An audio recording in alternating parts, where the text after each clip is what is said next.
বাংলা চলচ্চিত্রের কিংবদন্তি নায়ক সালমান শাহ। তার মৃত্যুর রহস্য আজও কোটি ভক্তের মনে বেদনার আগুন জ্বালিয়ে রেখেছে। এবার সেই হত্যা মামলার বিচার নিয়ে মুখ খুললেন বর্তমান সময়ের সুপারস্টার শাকিব খান।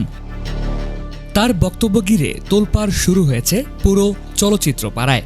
সম্প্রতি মামলাটি আত্মহত্যা থেকে হত্যা মামলায় রূপ নেওয়ায় আবারও আলোচনা এসেছে এই ঘটনা। আর ঠিক এ সময় বাংলাদেশের সুপারস্টার শাকিব খান তার ভেরিফাইড ফেসবুক অ্যাকাউন্টের একটি পোস্টে লিখেন, সালমান ভাই ছিলেন আমাদের প্রজন্মের অনুপ্রেরণা। তিনি আত্মহত্যা করতে পারেন এটা কোনোভাবেই বিশ্বাস করা যায় না। আমি চাই এই মামলার সত্যটা পুরো জাতির সামনে আসুক। তার এই বক্তব্যের পর সামাজিক যোগাযোগ মাধ্যমে ব্যাপক আলোচনা শুরু হয়েছে। অনেকেই বলছেন শাকিব খানের এই বক্তব্যই প্রমাণ করে চলচ্চিত্র অঙ্গন এখনও সালমান শাহকে বিচারহীনতার প্রতীক হিসেবে দেখছেন। শাকিবের এই বক্তব্যের পর সালমান শাহর ভক্তরা তাকে ধন্যবাদ জানিয়েছেন এবং সোশ্যাল মিডিয়া লিখেছেন, শাকিব ভাই সত্য বলেছেন, আমরা চাই সালমান ভাইয়ের হত্যার ন্যায় বিচার হোক।